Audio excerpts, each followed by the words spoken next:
warm welcome from Islamabad, Pakistan. My name is Khalid Latif, and I am the Program Director Middle East at the Center of Pakistan and International Relations, COPAIR. COPAIR is a non-profit, non-partisan strategic think tank that advances solutions to Pakistan's national policy objectives through high-quality research and analysis. It is a pleasure to welcome you all today to this online conversation on Pakistan through the lens of Middle Eastern geopolitics. The geopolitical and geoeconomic forces that bind these two regions together is an area of growing focus and interest for us here at COPAIR, and for very good reason. Pakistan's Middle East policy, with its own strengths and weaknesses, is born out of the region's power dynamics underpinned by sectarian and economic configurations.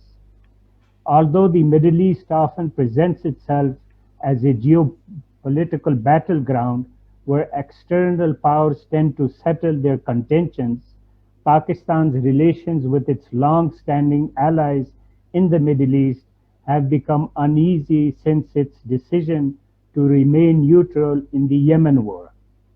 The Middle East for decades has been one of the primary sources of financial support for Pakistan.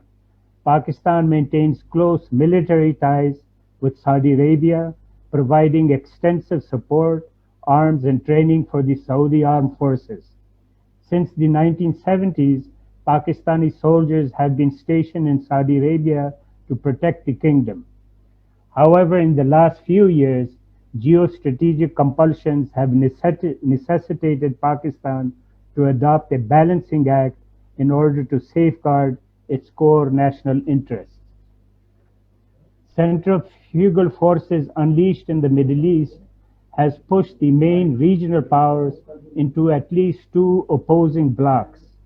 On the one hand, we have countries that could be described as supporters of transnational political Islam, including Turkey under President Erdogan and Malaysia under the former Prime Minister Muhammad Mahdiyar, versus on the other side countries advocating for a more nationalistic outlook on international politics such as the UAE and Saudi Arabia under Crown Prince Mohammed bin Zayed and Crown Prince Mohammed bin Salman. Such dynamics have in effect reshaped the choreography of relations between the Middle East and Pakistan. Joining me to unpack these developments and much, much more are five excellent and distinguished list of speakers who I shall introduce in order of appearance. Our first speaker from Pakistan is Lieutenant Naeem Lodhi, a former Defense Secretary of Pakistan. The title of his talk shall be U.S. Exit from Afghanistan and Implications for Pakistan. From the U.S., we have Dr. Marvin Weinbaum, Director of Afghanistan and Pakistan Studies at the Middle East Institute.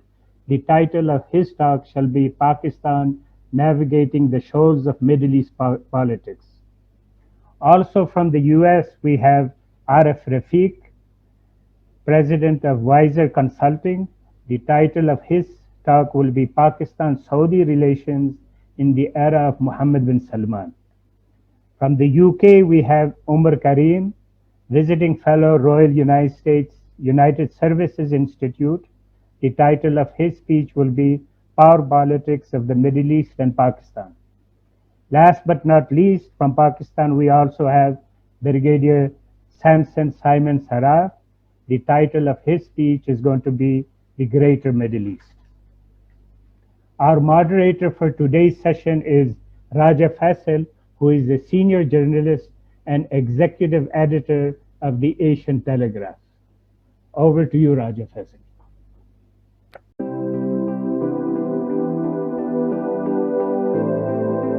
Talking about the American friends, we have one of our American friends with us right now. I'm talking about Marvin Weinbaum, Director of Afghanistan and Pakistan Studies, the Middle East Institute, and his title of talk today would be Pakistan Navigating the Shoals of Middle East Politics. Sir, floor belongs to you now. Thank you so much. And it's a pleasure to join you all here this morning here in Washington. Allow me to suggest in discussing Pakistan's difficult navigation of Middle East politics that it's useful for us to look at Pakistan as assuming, or at least aspiring to, play primarily four diplomatic roles: as a balancer, a mediator, a facilitator, and also at times as a spectator. These approaches have been used alternatively and in combination. And it can be said that Pakistan's foreign policy establishment has shown remarkable skill. Leaving the Israeli-Palestinian conflict aside, Pakistan has generally avoided having to pick sides in Middle East conflicts. In its navigating the region, Pakistan has demonstrated its ability to adapt its strategies and shift its dependencies. Now, I can't help but say that this stands in some contrast to South Asia, especially with India, where there has been remarkably little evidence or opportunity, perhaps also, for flexibility in Pakistan's approach through the years. Pakistan's policies in the Middle East have above all been geared to serve two principal goals. The first is a search for allies in the interminable struggle over Kashmir. More broadly, Pakistan has hoped to find counterweights to India's growing hegemony. For all of Pakistan's success diplomatically in maneuvering elsewhere, its ability to enlist help against India has been disappointing. Pakistan's second goal, aimed at gaining commitments of financial assistance for its perennially hard-pressed economy, has met with better returns in the form of timely loans, loan extensions, loan forgiveness, and of course the all-important remittances. The success of Pakistan's approaches in the Middle East have depended upon the country's attraction to other Muslim nations. Pakistan offers the region's skilled and unskilled workers an available large gendarmerie, and investment opportunities, particularly for the Gulf countries. Interestingly, it was in the 1960s that Pakistan was viewed as the possible breadbasket for the Middle East. And I was aware of this because the Ford Foundation, which I had discussions, had told me about all of their plans for just this kind of role. Of course, it never came to fruition. Despite its assets, Pakistan is limited in its use of its diplomatic tools by a lack of the kind of leverage that usually accrues from great wealth or natural resources. Though these can be somewhat compensated for by its geostrategic location and its large market potential. Pakistan also acquires leverage provided by its alliances with outside powers. Pakistan's diplomatic activities in the Middle East have focused mostly on the Gulf and primarily with Saudi Arabia, and Arif is going to be addressing this in more closely. Although we can see examples of all four roles at work, as the balancer, the kingdom's rivalry with Iran, that we find Pakistan having been most engaged and the subject of most interest. This is attested to now by the prolific literature on the subject. And I recall when I wrote something on the subject of Pakistan-Saudi relations some 7 years ago, that it was difficult to find any good sources. Even while Pakistan has always prioritized its diplomatic and military relationship with Saudi Arabia, it has always been careful not to upset the military balance between the two countries. No small part of its ability to succeed as a balancer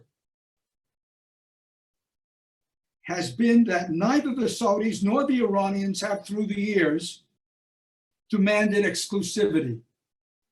That is, Pakistan weaken its ties with the other as a condition for continuing their relationship.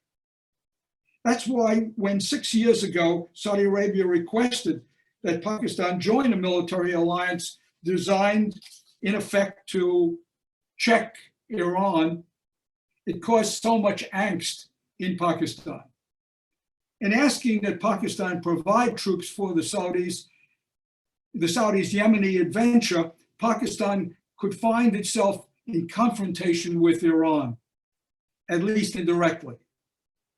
After refusing the Saudis, Pakistan scrambled to conciliate with an angry Saudi Arabia by assuming the familiar facilitating role of strengthening its contribution to the kingdom's defenses, explained usually as protecting the kingdom's territorial integrity. Now, overall, Pakistan's navigating the Middle East politics has in recent years become more complicated and there's greater need for readjustment. A few brief examples. There are new cleavages among states in the region, such as the Qatar-Saudi UAE rift, and greater regional polarizations, as was demonstrated by the Kuala Lumpur summit 2.5 years ago, that revealed a split in the Muslim world in two blocs, basically between those pro and anti on Saudi leadership. We watched an ambivalent Pakistan as it tried to transverse this emerging divide. Like conflict in Yemen, the one in Syria has created new unstable alignments that have tested Pakistan's diplomatic skills. The one that is Syria has tested Pakistan's diplomatic skills, particularly given the involvement in Syria of Turkey and Iran. Very recently, Saudi-Iranian rivalry seems to have become more fluid, leaving open the possibility of less strained relationship. Pakistan has for years promoted reconciliation or conciliation and offered to assume a mediating role between the two countries. And then there's the entry of China and Israel into the Middle East power equation. The more active role of China in South and West Asia creates dependencies that have a direct bearing on Pakistan's relationship with Saudi Arabia and other states in the region. The recognition by Israel, by the UAE and other Muslim states, and the apparent Saudi acquiescence in that put Pakistan in an awkward position, given that there has been some pressures on Pakistan to follow suit with the UAE. If these new relationships with Israel blossom further, Pakistan, in its ties with the Gulf, Pakistan's ties with the Gulf countries could become more complicated. Perhaps related, it may be worth noting here that when the recent Israeli-Palestinian crisis erupted, Pakistan took the lead in calling for a unified Muslim voice in the international community.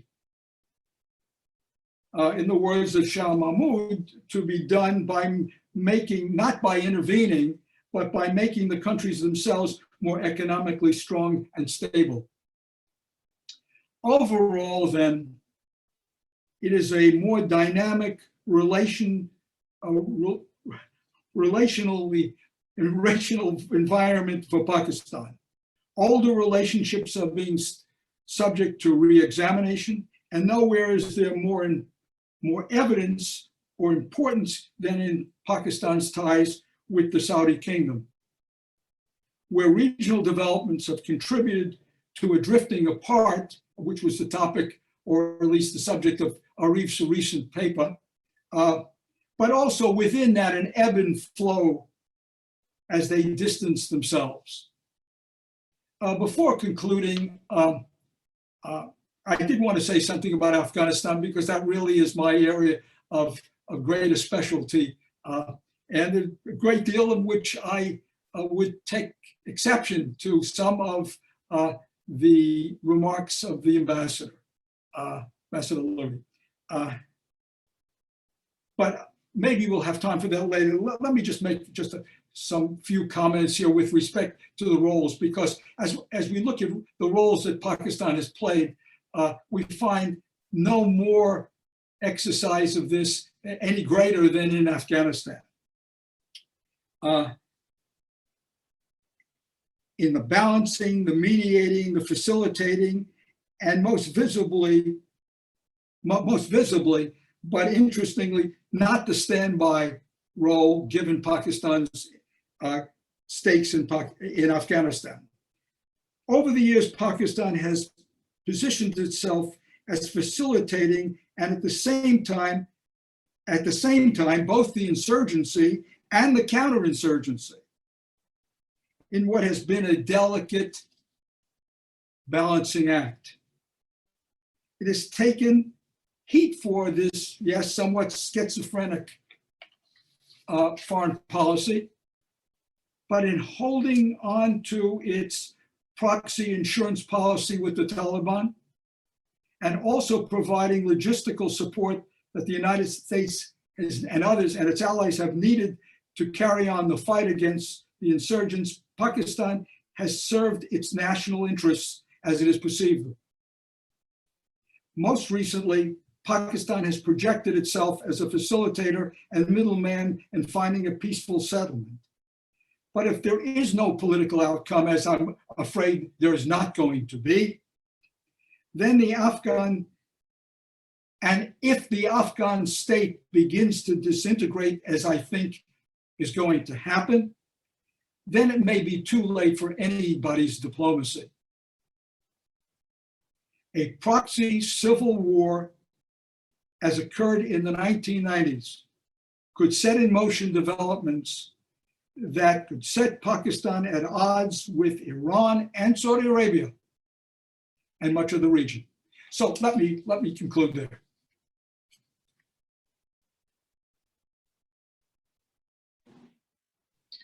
Thank you very much, sir. And please allow me, I'll have a question for you. It's regarding, you already know that Pakistan and Saudi Arabia, they always had very brilliant relationships, brotherly relationships between them. But now suddenly things went wrong. And I just want to propose here, and you need to enlighten me on this, whether I'm wrong or right about it. But there is a pattern which is being followed in the region, especially when it comes to, from the American side, they have very good relations with Israel, long-standing, very good relations. Same is the case with Saudi Arabia. They have excellent relations, and now they have excellent relations with India as well. India being portraying itself as, the front line for the Americans when it comes to US-China trade war.